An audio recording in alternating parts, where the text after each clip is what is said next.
Je m'en souviendrai toujours, elle était stoïque, elle regarde mes bijoux, elle me regarde droit dans les yeux et elle me dit « Madame, je vous aime ». Et j'ai trouvé ça magnifique.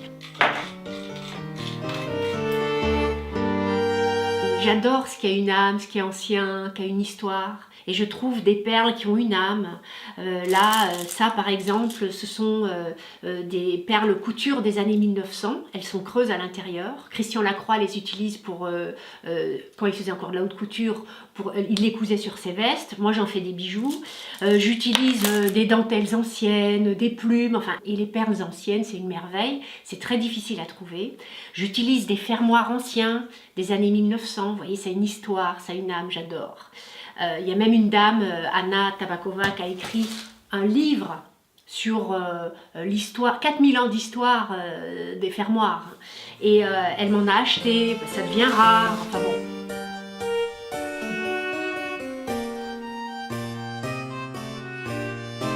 Depuis à peu près 3 ans, je suis tombée en amour devant du galucha. Et le galucha, c'est du cuir de poisson. Pas n'importe quel poisson, c'est un matériau noble, c'est raie ou requin. C'est un cuir très résistant, très difficile à travailler, et c'est de la peau de raie. Ça, c'est de la peau de raie. Et en fait, on l'utilisait beaucoup dans les années 30 pour recouvrir le mobilier art déco. Alors là, je prends mon gant de boucher. Ça, c'est donc ma lamelle de galucha que j'ai déjà découpée et doublée. Voilà. Alors là, je la mets là. Je prends mon cutter. Et alors là, j'y vais. Je coupe. Là, on voit bien que c'est galère, quoi. C'est hyper dur à couper. Je vais prendre maintenant ma roulette. Ça, c'est génial. Ma roulette. Alors, je vais centrer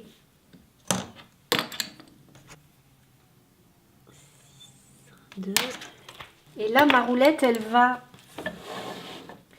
va me servir. C'est un outil génial ça, elle va me servir à faire des trous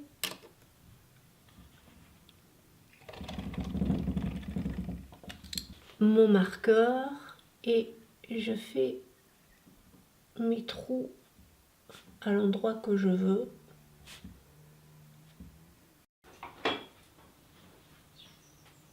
Voilà, donc ça c'est la peau, la peau de galucha. Hein. D'accord. Voilà, c'est très très épais. C'est un bracelet manchette où je brode des chaînes et c'est doublé cuir. Alors, comme je vous le disais, le bijou il doit être aussi beau de dos que de face. Là, pareil, c'est une boucle d'oreille, je l'ai appelée baroque. Broderie perlée sur galucha, doublée de cuir de vachette, pierre fine. Voilà. Et ça, c'est ce qu'on appelle la couronne. La couronne, c'est ceci. Tous mes bijoux sont signés de ma marque MZ.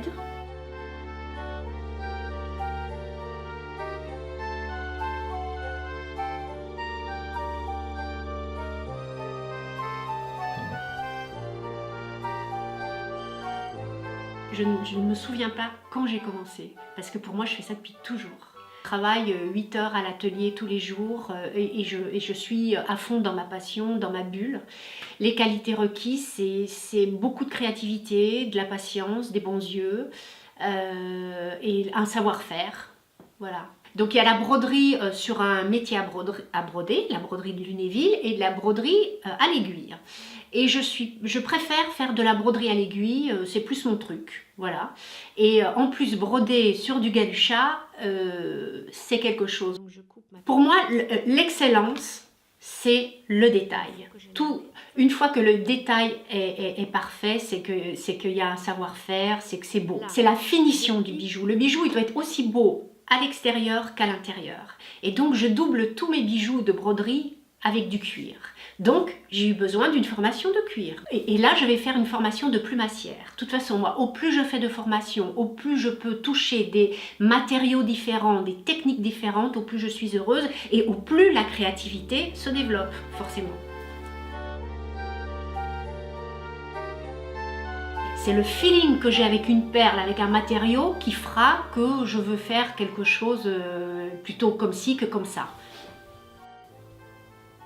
Je mets mon galucha là-dessus. Je prends mon truc et ça y est.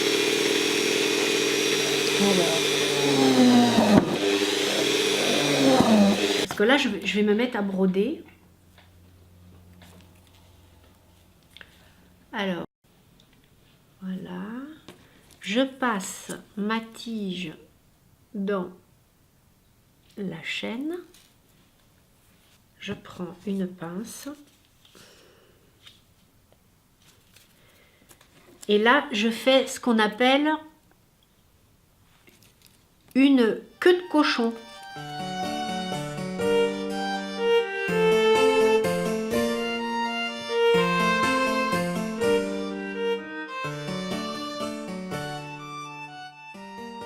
C'est instinctif et je crée dans l'instant.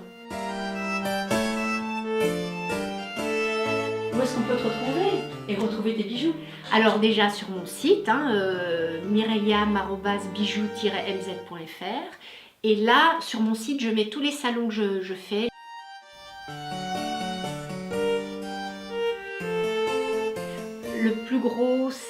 Mon plus gros souci, c'est qu'une journée n'a que 24 heures.